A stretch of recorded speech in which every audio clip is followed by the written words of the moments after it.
Olá, pessoal, boa tarde. Sejam todos bem-vindos a mais uma aula aqui do Canal Educação. É com muita alegria que nós vamos começando essa tarde, com muita felicidade. A gente vai começar nosso conteúdo hoje. Nossa aulinha bem maravilhosa para vocês. Érica Fernanda estava por aqui. Não acredito, não. Deixa eu só ver quais são os povos que estão conosco. Alagoinha, Baixa Grande do Ribeiro, Caridade, Elesbom Veloso, Francisco Macedo é Polo, né, gente? Hugo Napoleão, Jacobina, Jeromênias, Pimenteiras. Jana, baixa aqui os povos para eu ver quem está conectado. Pimenteiras, Piripiri, São Brás, São Gonçalo, São Francisco, São João do Arraial e Tamboril do Piauí, meu povo. Sejam todos bem-vindos. Mais um encontro conosco. E é sobre isso, né, galera? Galerinha, hoje nós vamos ter uma aula toda especial. Vamos falar de um esporte, aliás, das práticas corporais de aventura. Nós vamos falar das práticas corporais de aventura na natureza e nos centros urbanos, tá? Mas hoje eu vou dar só uma pincelada aqui nas modalidades e a gente vai conhecer um pouco mais sobre o rapel. E aí eu queria saber se vocês, os polos, né? Antes da gente começar realmente, eu queria dizer para vocês que o chat, galera, ele fica aberto. O chat do IPTV está aberto para vocês poderem conversar, para vocês poderem, aliás, conversar, tirar as dúvidas, interagir, para vocês ficarem à vontade para poder colocar aqui as dúvidas de vocês, tá? Tô achando o pessoal um pouco tímido, né? Tem uma galera que ainda fica meio tímida, fica com receio de colocar, de interagir, mas, gente, essa aula, ela precisa da interação de vocês, tá bom? E o pessoal que está aí no YouTube, fique à vontade para poder compartilhar aqui no YouTube as informações com a gente, trocar uma ideia, tá? Daniela, seja bem-vinda. Aproveita para trocar uma ideia aqui com a gente, que a gente vai ficar esperando aqui o contato de vocês, tá bom? As dúvidas, professora, volta o slide, que a gente está aqui para isso, certo? Bora começar, bora falar de práticas corporais de aventura. Então, meu povo, eu não sei se vocês viram, mas recentemente, tá? Recentemente nós tivemos aí nas Olimpíadas a entrada dos esportes de aventura. E realmente foi um grande marco, né? Os esportes de aventura foi um marco aí para o mundo dos esportes. Porque até então, os esportes tinham alguns critérios, né? Tem, aliás, alguns critérios para participar aí das Olimpíadas. E muitos ficavam, vamos dizer, não proibidos, mas ficavam ali stand-by para participar e estarem presentes aí nas modalidades olímpicas, se tornarem modalidades olímpicas. Existe um critério que eu não vou falar para vocês agora porque ele é realmente bem extenso, mas existe algumas determinações do COI sobre como deve esse esporte entrar nas Olimpíadas, certo? Então, a gente tem aí alguns esportes que fazem parte dos Jogos Olímpicos que acabaram de entrar, que foi o skate e foi o surf, tá? Mas essas duas modalidades, vocês vão me perguntar assim, professor, eles vão permanecer, eles permanecem aí nos Jogos Olímpicos? Quanto tempo eles vão permanecer, vão ficar aí para sempre? Isso é uma coisa que o Comitê Olímpico, ele fica sempre avaliando, tá? Ele fica avaliando sempre, então não é uma coisa que vai ficar eternamente. Pode ser que se consagre e pode ser que esse esporte eles saiam daqui a alguns anos, tá? Mas a gente realmente tem aí alguns critérios para estar ali nos jogos, certo? A gente vai para as práticas corporais de aventura.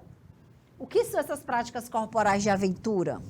A gente vai falar delas hoje, a gente vai introduzir E vamos ampliar aí o conhecimento sobre o rapel, vamos ampliar aí o conhecimento sobre algumas modalidades. Então, gente, práticas corporais de aventura, elas vão explorar exatamente como a palavra diz, né? A aventura vai explorar o desafio do medo, o desafio do perigo. São práticas que envolvem aí aquela sensação de perigo, tá?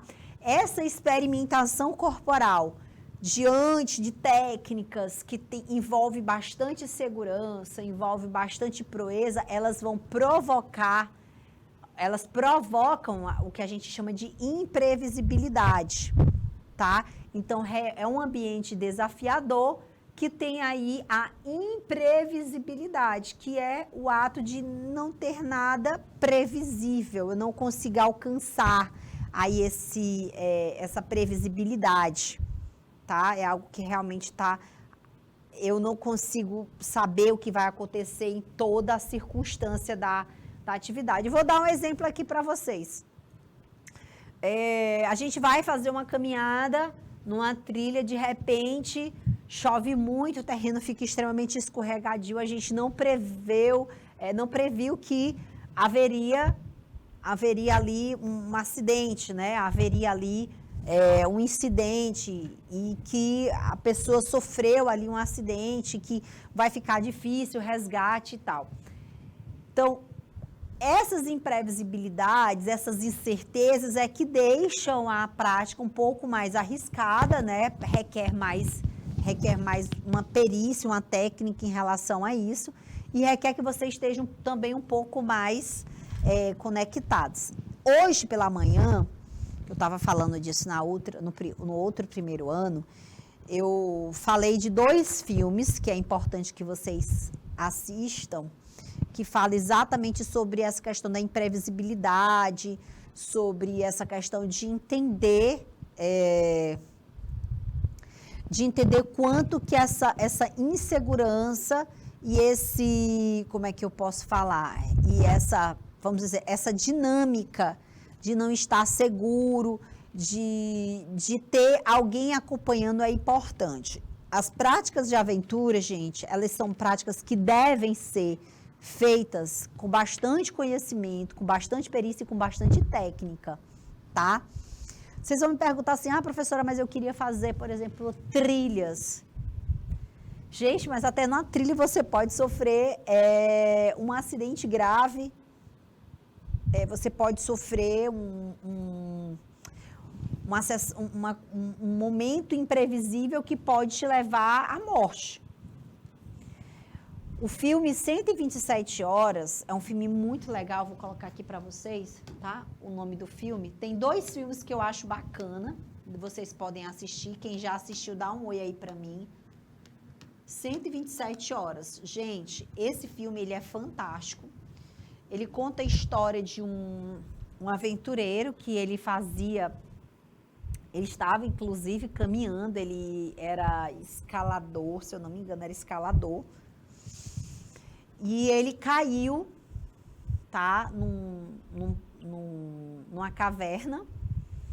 E nessa queda, ele fazia caminhadas nos cânions, ele estava num cânion. E nessa caverna, a Daniela está dizendo que já fez trilha, legal.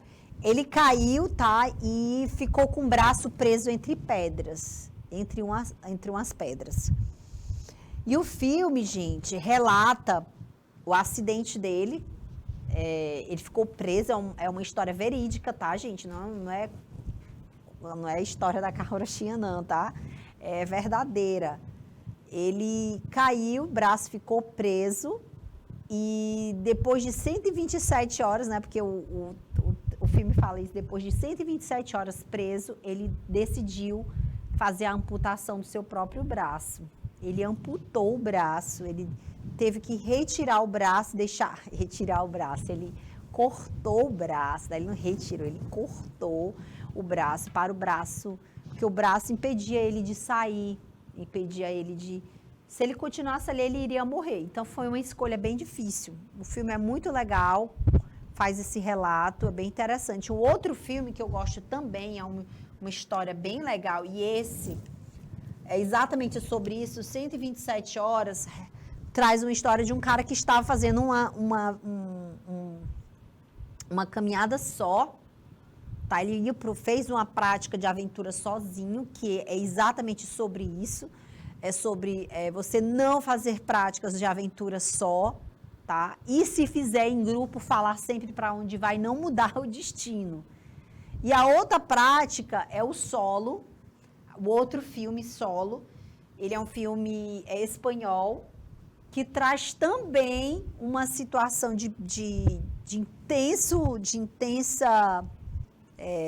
um intenso drama de uma situação real, verídica. Esse cara, ele era surfista, uma outra prática de aventura, tá? O surf é uma prática de aventura, para quem não sabe. E ele foi surfar e ele caminhava por um desfiladeiro e ele caiu nesse desfiladeiro. Ele caiu, não conseguiu segurar e ele teve fratura da bacia, tá? Teve fratura dos ossos do quadril e não conseguia andar. Teve fratura na coluna também, depois ficou paraplégico. O filme é muito legal porque fala de todo o processo que ele ficou desidratado, ficou boiando dentro do mar. A história é bem legal. E é sobre exatamente não fazer práticas, o que eu tirei de lição desse filme. Nunca fazer uma prática num local ermo, tá? Local, eu quero fazer uma trilha, é legal, eu quero o mais distante possível.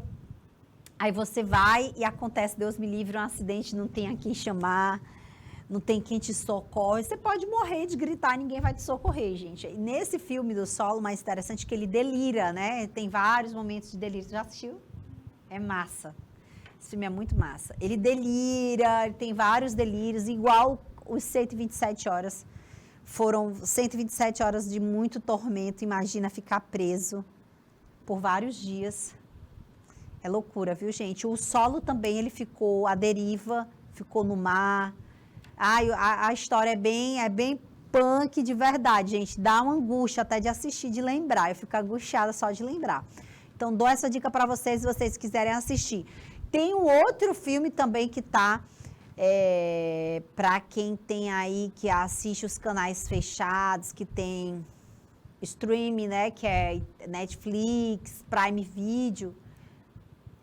Tem os 13, acho que é os 13, que é a história daqueles meninos que foram exatamente para uma caverna e a caverna ficou inundada, eles não conseguiam sair de dentro da caverna. É um filme que eu ainda não assisti, mas já vi vários comentários, que é um filme muito massa. E é muito legal esse filme também, esse 13. Eu já vi, eu vi só o trailer dele e é muito, muito impactante. Essa história dos 13 foi um time de futebol que foi fazer uma caminhada e eles se perderam, acabaram entrando numa caverna, a caverna começou a chover, a caverna ficou inundada. Gente, fazer trilhas em cavernas, aqui no Piauí eu não sei se tem caverna não, acho que só tem, que só um Raimundo Nonato, se tiver, né? Tem? Castelo? Castelo, que massa, o pessoal tá me corrigindo aqui, diz que em Castelo tem, Pedro II tem?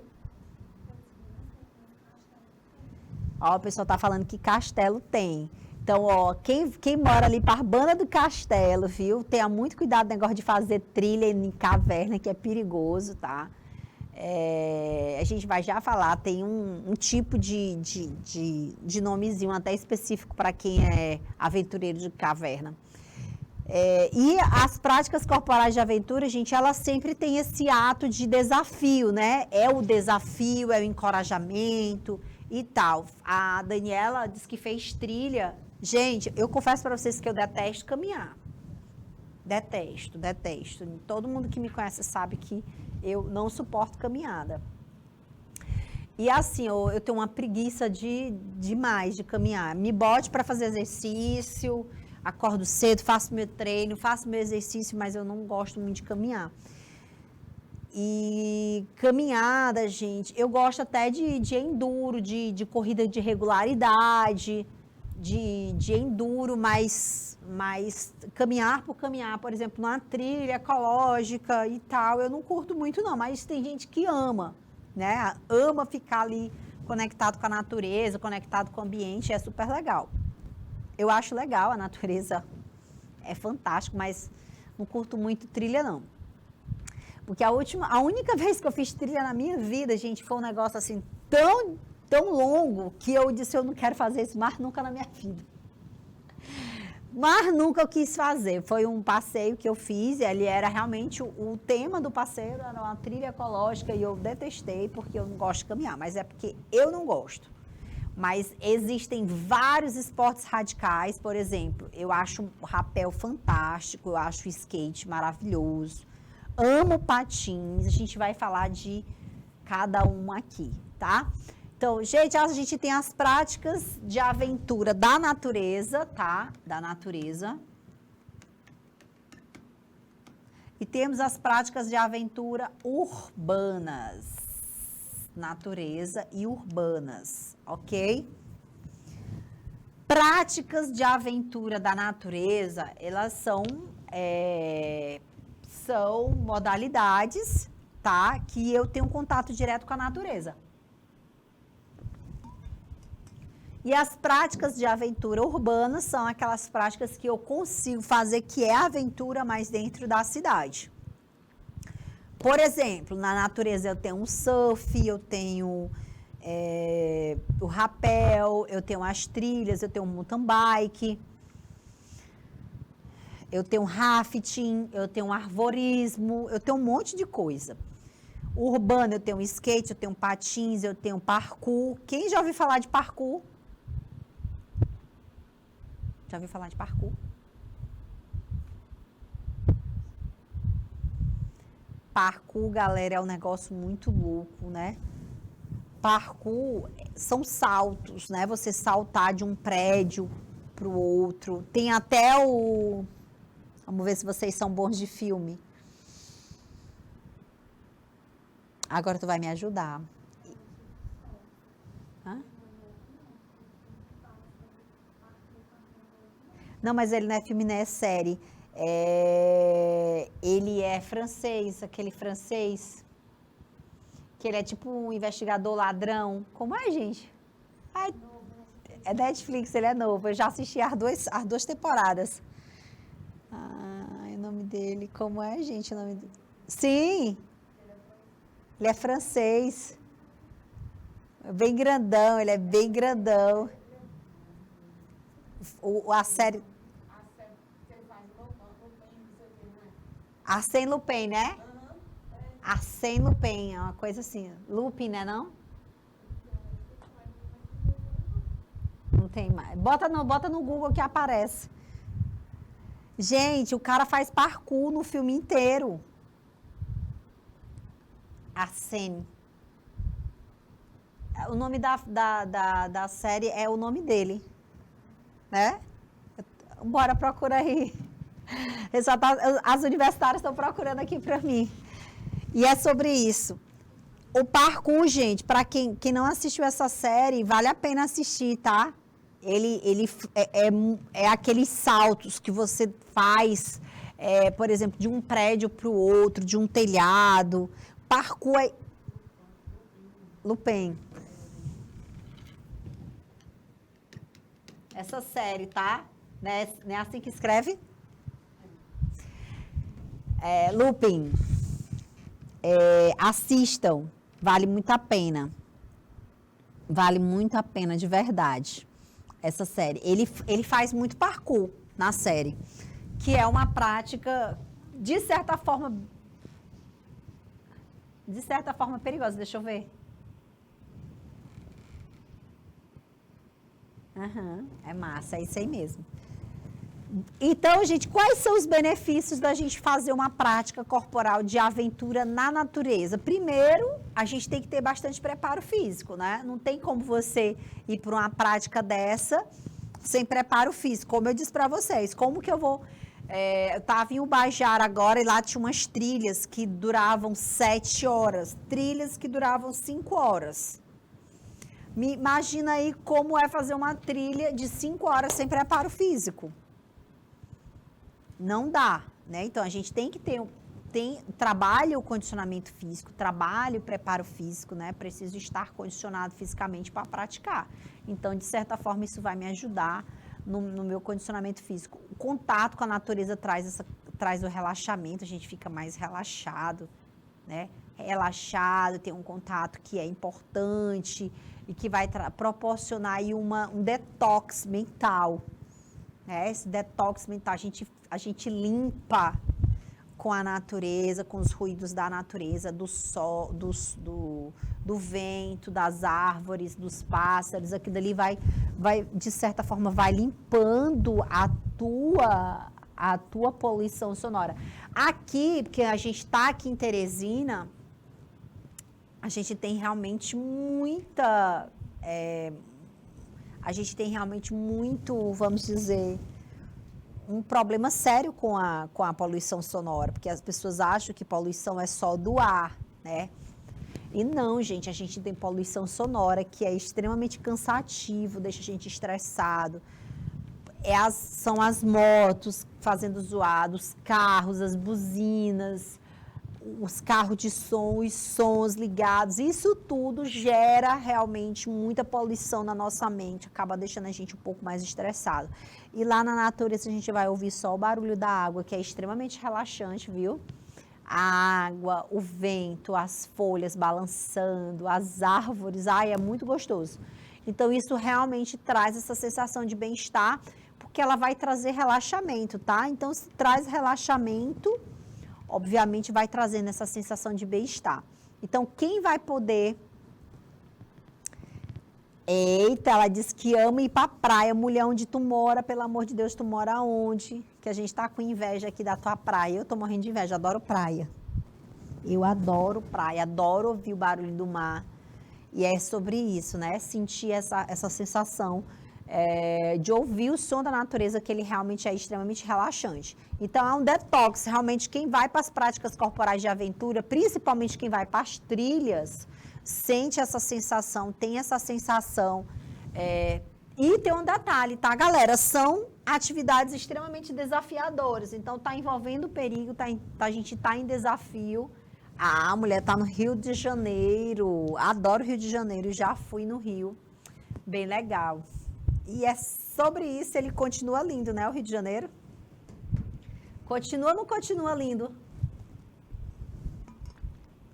Aí, no Rio de Janeiro, tem umas trilhas no Cristo, tá? Eu sei que tem umas trilhas no Cristo, tem umas trilhas lá no Morro da Urca, né?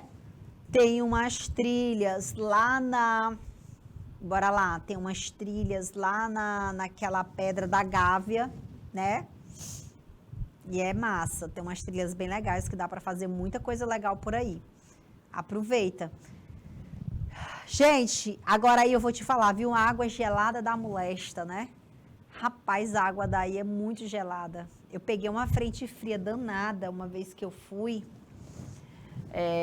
E não entrei no mar de jeito nenhum, estava muito gelado. Peguei 17 graus. Nesse dia eu peguei 17 graus e a água do mar estava impraticável. Tinha pouca gente no mar por causa da sensação térmica também, estava bem frio. Aí eu não entrei no mar, mas eu fiquei na praia, bem legal. Então vamos lá, galera. Muito interessante das práticas de aventura também as práticas urbanas, tá? A gente tem as práticas da natureza e as práticas urbanas. O que a natureza também vai explorar? A urbana também vai explorar a vertigem, que é as alturas, né? No caso aí do rapel, no caso das escaladas. E o risco ali controlado, né? Como, por exemplo, o parkour. Tem um risco ali grande, mas tem ali toda aquela sensação da vertigem, do perigo. Skate, patins, bike, são práticas do cimento, né? Práticas de aventura urbanas. Gente, muitas pessoas perguntam assim, e quando foi que surgiu as atividades de aventura? Na realidade, o homem ele sempre foi movido a desafios, certo? Então, o homem sempre teve aí uma necessidade de desafio e sempre teve aí uma necessidade de ação, não só de ação, mas de aventura extrema, de esporte que chamamos de esportes radicais, certo? Então, a gente tem aí, também são chamados de esportes de liberdade. São chamados de esportes selvagens. Esportes californianos, esportes tecnoecológicos, esportes livres, esportes lúdicos, esportes de outdoor, ou ainda novo esporte. E as contraposições diretas a essas modalidades, a gente tem aí as condições de espaço e tempo que devem ser controladas e pré-estabelecidas. Certo? Pré-estabelecidas. Daniela tá sorrindo, né? Porque eu peguei uma frente fria no Rio de Janeiro. Ô, frente fria danada. Aqui a gente é acostumada no calor, mulher. O calor que no Rio de Janeiro, em dezembro, também faz, né? Faz 38 graus, 40 graus. Gente, aqui, a gente está acostumada com isso aqui, só com calorzão. Mas, enfim, aqui mesmo no estúdio, aqui eu tô congelando hoje, graças a Deus. Adoro ficar congelando. Bora lá, gente, vamos falar de rapel, tá? Vamos aprofundar aqui sobre o rapel.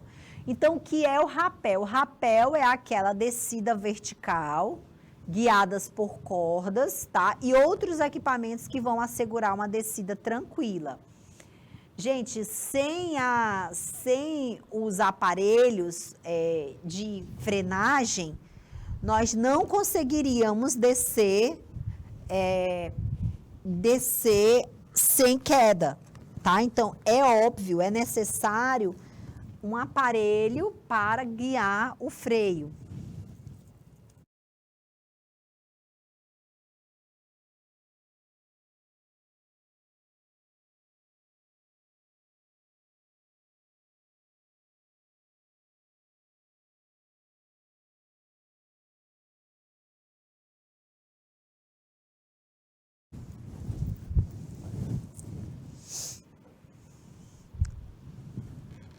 Então, galera, a gente precisa realmente da frenagem, tá? O rapel é uma descida controlada, a gente faz ela descida controlada. Mas vocês já... hoje eu tô a boa dos filmes. Vocês já assistiram filmes que os soldados, os policiais descem de helicóptero? Pelas cordas, né? Vocês já assistiram... filmes que os soldados descem em prédios para entrar no outro lugar? Às vezes eles estão fazendo resgate, desce rapidamente de rapel.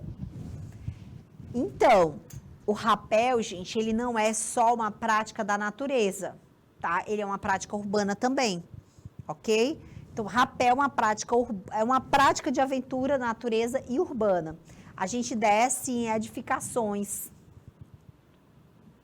tá? A gente vai descendo em edificações, a gente desce ali em pontes, tem vários tipos de descida. A gente tem as descidas com guia, né, guiadas, que são os paredões, a gente tem as descidas livres e a gente tem as descidas em prédios, edificações, ok? O surgimento do rapel, gente, está muito ligado com a necessidade do homem de transpor, né, transpor verticalmente um espaço.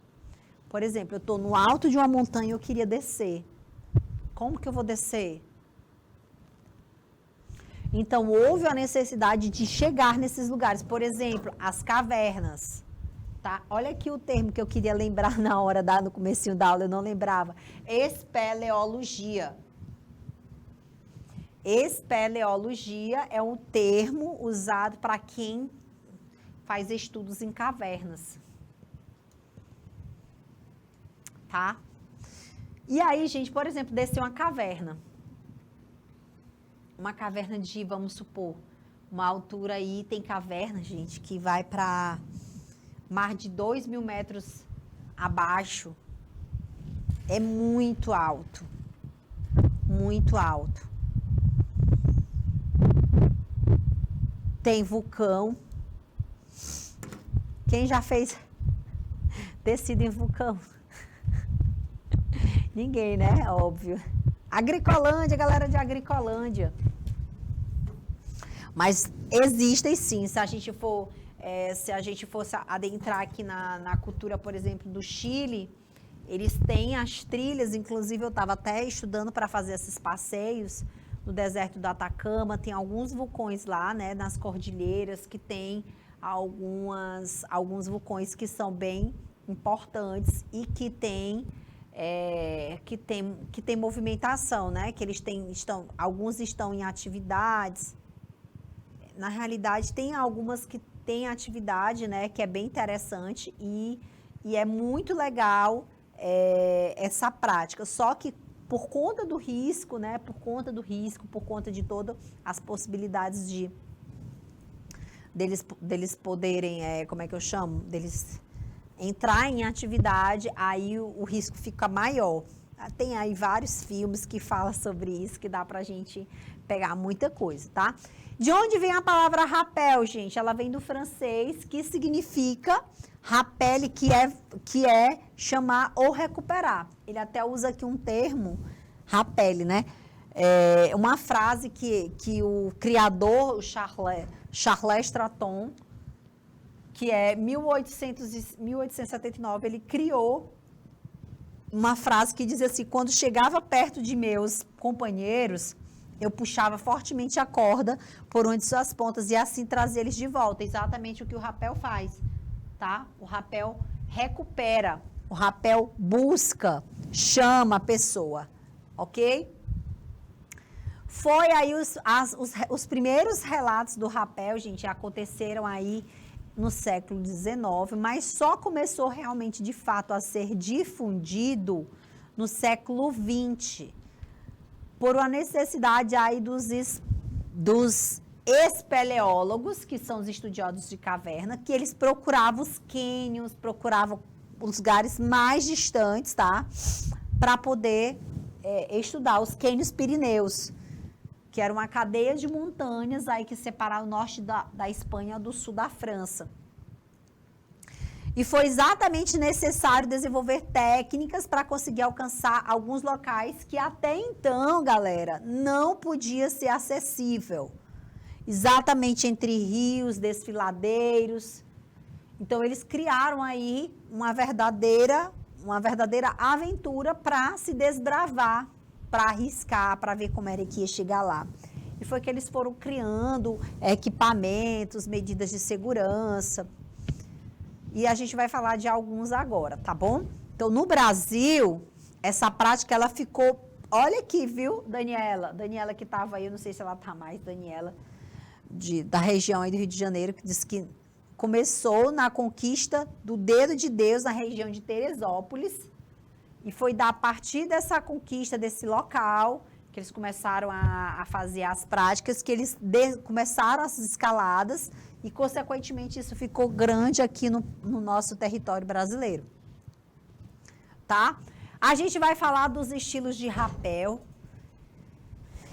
Tem alguns aqui, tá? O mais fácil e o para iniciante é o que nós chamamos de rappel inclinado. Esse rappel, gente, ele tem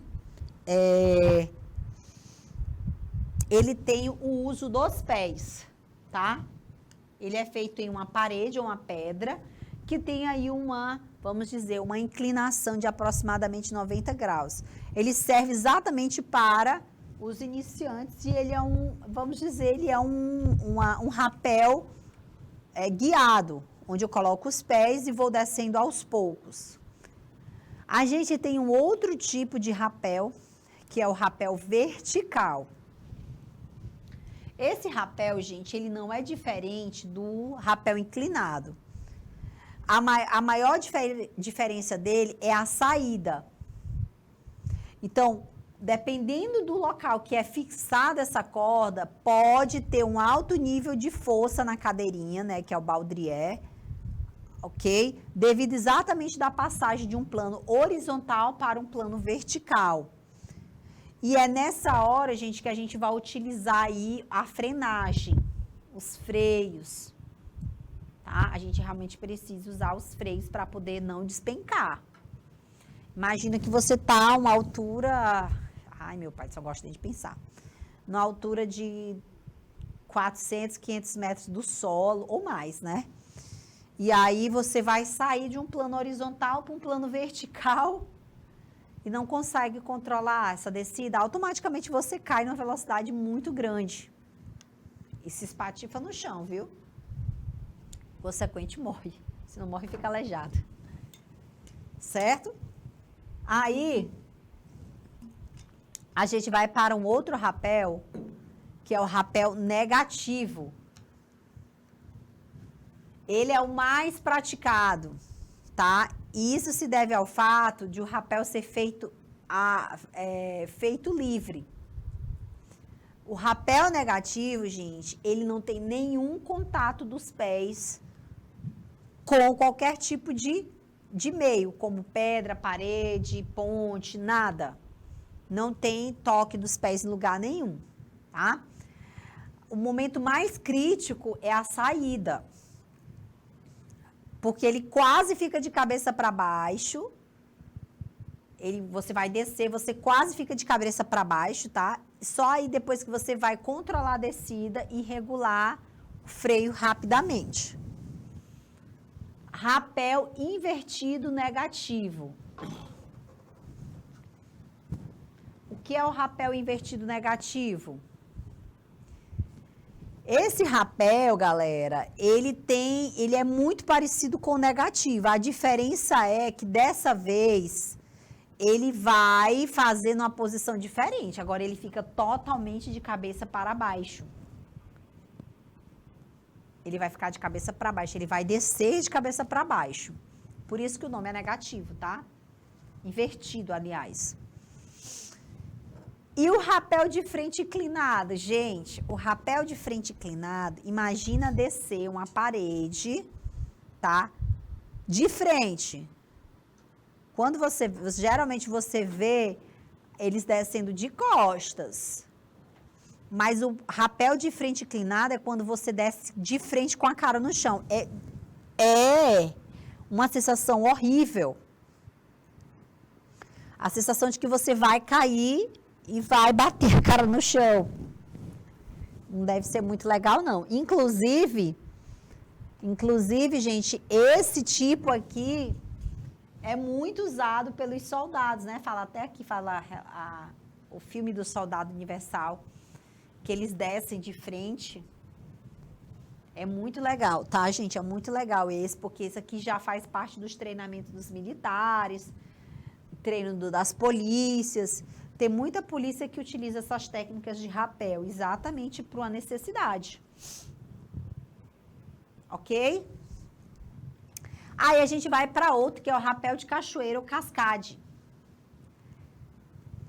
Nesse daqui, gente, ele vai ter diversos tipos de descida da cachoeira. Mas o que se precisa observar em relação da cachoeira é uma observação muito, muito, muito pertinente, que é em relação às pedras escorregadias, tá? O da cachoeira, a gente tem que ter o cuidado do quanto que o local que eu vou descer, se realmente é perigoso, né? Se tem solturas de pedras, se pode acontecer de vocês escorregar, tá? Tudo isso tem que ser averiguado, tem que ser testado. E tem um outro detalhe também, quando a gente faz descidas em cachoeiras, aliás, quem gosta de cachoeiras, são as trombas d'água. O que é tromba d'água, gente? Às vezes acontece ali de ter um maciço de água vindo rapidamente, a gente não consegue controlar. Tá? E as consequências são extremamente desastrosas. Inclusive, passou recentemente até lá na região de Minas Gerais, cheio de cachoeiras, E o pessoal gosta muito das cachoeiras e foram pegos de surpresa numa tromba d'água. E acontece muito disso, viu, gente? Lidar com água é um negócio que é extremamente perigoso e que a gente tem que estar conscientes, tá?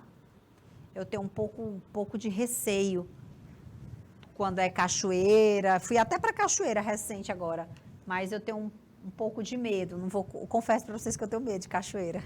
Rapel intercalado. Esse rapel, gente, é quando a gente vai fazer uma descida muito grande, tá? E a gente vai fazendo pequenas pausas para ancorar, colocar outros pontos de fixação, tá?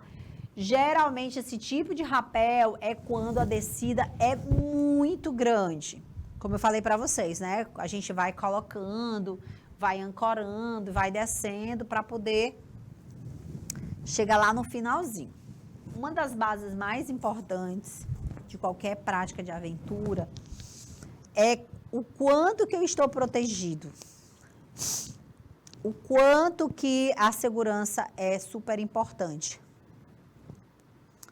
Tá? Esse é um assunto que realmente a parte da segurança é a parte mais importante das práticas de aventura. Então, eu preciso estar consciente do que eu preciso cuidar, do que eu preciso fazer para proteger a minha vida. Então, no rapel, existem alguns aparelhos que são indispensáveis. Um deles é a cadeirinha, é a luva, é o capacete. Por quê? Porque eles vão absorver impacto. A cadeirinha é porque você precisa descer realmente no local que seja, vamos dizer, confortável, tá? E existem aí vários critérios que são importantes para usar, tá? Nesses aparelhos, certo? Então, cada equipe, gente, traz aí, quem vai fazer as práticas de aventura, traz um certo conhecimento sobre as práticas, aliás, sobre os equipamentos que deve utilizar. Quando a gente vai fazer rapel, por exemplo, você não vai pegar uma corda, que era da casa do teu avô, tá? E vai usar para fazer o rapel. Não é qualquer tipo de corda, tá? Os equipamentos, eles passam por uma averiguação, tá? Sofrem testes de segurança com cargas de ruptura que giram em torno de 2.500 quilos. Ou seja, existem equipamentos, gente, que suportam mais e menos cargas. Então, aí eles vão para duas certificações, que é a certificação europeia e a certificação americana. Cada equipamento tem que trazer aí o seu manual de segurança, exatamente para a gente poder dizer, tá, que qual nível de proteção, qual nível de, vamos dizer, de carga que esse material vai suportar. Isso é uma observação muito importante, tá? Agora, gente, eu queria que vocês colocassem aí para mim, aproveitassem, para colocar aí algumas perguntas que vocês têm sobre equipamento, se vocês pegaram aí tem alguma dúvida em relação até agora, em relação ao conteúdo, tá? Se vocês tiverem alguma dúvida, coloca no chat aí para mim, tá? Vou dar 2 minutinhos só para beber uma aguinha e volta já já.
Estamos aqui, voltamos, cadeirinha, tá? As práticas do rapel, gente, elas são inviáveis se a gente não usar a cadeirinha. Impossível, não tem como. Você tem realmente uma pressão muito grande da descida e a cadeirinha ela vai ser um suporte confortável para que você desça com segurança e conforto, tá? O capacete, indispensável, principalmente porque você, por exemplo, vai descendo e de repente o pé escorrega. Você balançou ali, pode bater a cabeça, tá? Pode bater a cabeça numa parede, pode bater a cabeça lá em um prédio, numa ponte. Imagina aí, de repente tu escorregou ali, se balançou e acabou se desequilibrando, batendo a cabeça numa pedra. Tem que ter. Ou, por exemplo, tá descendo a cachoeira, vem uma pedra solta da água, um pedaço de pau. Gente, é super complexo. Tá descendo um desfiladeiro e de repente solta uma pedra. Pode acontecer. Tem que estar com o capacete. O capacete é indispensável. Tudo aqui é indispensável, tá? Os mosquetões, gente, eles são exatamente alguns aparelhos que vão fazer vamos dizer, que dá o suporte ali das ancoragens e das cordas, tá? Vão ter a função ali de juntar as cordas, de organizar ali as cordas. Aqui a gente tem o freio 8, o freio Kongioka, luvas também é indispensável e os cordeletes, que também são instrumentos que são utilizados para as práticas do rapel. Gente, eu só vou falar das luvas, tá? Porque dos outros equipamentos, eles são realmente bem específicos. A gente vai ficar falando aqui, vocês não vão assimilar muita coisa em relação a isso aí, porque esses aparelhos, eles são bons para a gente falar vendo na prática, né? Mas em relação às luvas, tá? Eu sempre falo que as luvas, para quem vai fazer esportes, principalmente esportes de aventura, elas são algo indispensáveis. Por quê? No caso do rapel, gente, o atrito, você pode sofrer queimaduras importantes nas mãos. Então, no caso do rapel, ela é obrigatória, tá? É obrigatória, porque na hora da descida, gente, se por acaso você tiver se desprender muito rápido ou não conseguir frear, se você estiver segurando a corda, tá? Você pode queimar a sua mão se não tiver uma proteção. Vocês já tentaram passar um tecido muito rápido na mão? O que acontece, gente? O atrito vai virar o quê? Fogo, né? Vai virar fogo. Então, quanto mais atrito você fizer ali na mão, vai queimar a sua mão, tá? E vai dilacerar a sua mão. Então, tem que realmente ter uma luva de proteção e elas são bem específicas, tá?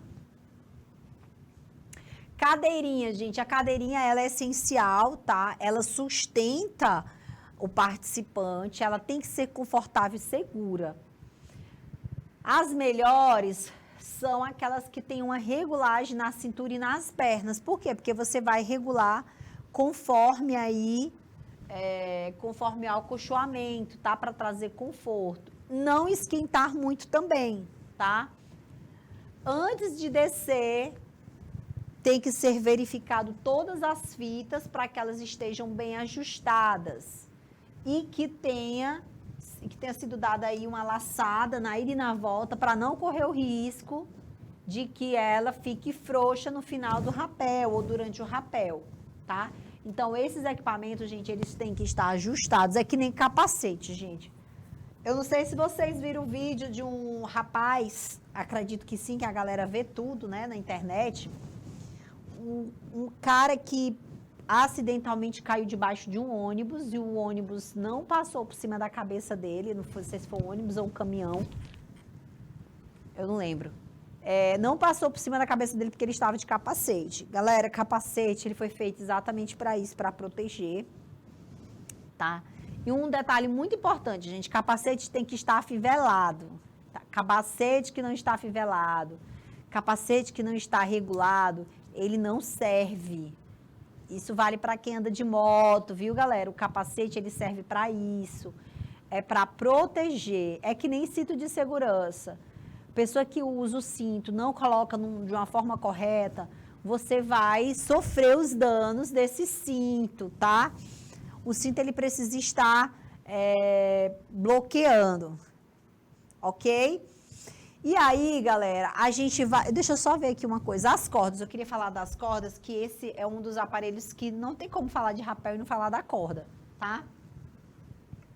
Ele é o equipamento fundamental.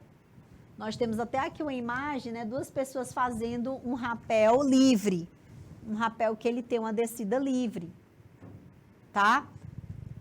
Essa corda, gente, ela precisa sustentar o peso durante toda a atividade. As cordas que são usadas no rapel é a mesma que é usada no alpinismo, tá? Ok? Gente, de preferências, tá? Aquelas que são feitas com, que tem, como é que eu posso dizer? Que tem um material próprio para isso. Uma vez até um aluno me perguntou, professora, eu posso usar sisal, que é aquele material de corda mesmo, aquela corda antiga? Tá? Eu posso usar sisal, professora? Não, gente, são materiais específicos, ok? São materiais específicos. Até porque, gente, o tamanho da corda, ela vai variar de acordo com o local, tá? E esse material, gente, ele precisa ser averiguado de tempos em tempo. Por quê? Porque com o impacto e o atrito, eles podem sofrer dilacerações. E essas dilacerações podem comprometer a segurança da corda. Então, deve ser usada sempre... elas devem ser usadas sempre com critérios, tá? Exatamente com esse fim, está aqui dizendo que ela tem que usar no mínimo tem que ser pelo menos 10 milímetros, não mais do que isso, porque elas podem atrapalhar na frenagem. Não se deve usar cordas náuticas ou de outras finalidades, porque as cargas de capacidade de suportar são outras. A abrasão, tá, gente, que é o atrito, são menores também, então pode correr o risco aí nas práticas. E tem um outro detalhe, gente, partículas de areia, de poeira, elas penetram, tá? E favorece um desgaste interno. Então, todas as vezes que se faz rapel, eles precisam fazer a lavagem com água e sabão e deixar que as cordas sequem estendidas. Muito interessante. Quando eu li isso a primeira vez, eu fiquei, nossa, eu nunca nem imaginei isso, né? Que precisasse ser estendida para poder suportar isso aí, ok? Mas tem que ser, porque senão perde o sentido. Arvorismo, gente. Arvorismo, eu gosto muito de arvorismo, as crianças adoram arvorismo. E o arvorismo, gente, é uma prática de aventura também. Ela consiste numa travessia de um percurso entre umas plataformas que são montadas nas copas das árvores. Por isso o nome é de árvore, né? Arvorismo. Eles têm eles utilizam cabo de aço, cordas, madeiras, exatamente para fazer como se fosse pontes. Com certeza vocês já assistiram algum filmezinho que tem uma passagem sobre o rio com a pontezinha que fica se balançando. Pronto. Ali é muito arvorismo, tá, gente? Aquelas pontezinhas que tem naqueles riachos, naqueles rios, que as pontes ficam móveis, né, balançando, é realmente um modelo de arvorismo, tá? Gente, não é necessário ser atleta para praticar arvorismo, tá? Não é necessário. A gente só precisa ter uma pessoa para acompanhar, principalmente, gente, as crianças, tá? Essa é uma prática que precisa estar de capacete, precisa estar realmente acompanhado para que não corra quedas, para que não solte aí os cabos, as cordas e que as crianças ou os adultos que vão praticar arvorismo não sofram com nenhum dano se caso haja algum incidente, algum deslize ali, tá bom? Gente, mas é muito legal práticas de aventura, né, na natureza. A gente viu aqui o rapel, a gente vai falar de outras, tá bom? E a gente vai encerrando a aula por hoje. Eu queria demais agradecer a participação de vocês, pessoal que estava aí no chat, pessoal que estava aí nos polos, pessoal que estava no YouTube também, tá bom? Beijos, até mais. Tchau, tchau, galera!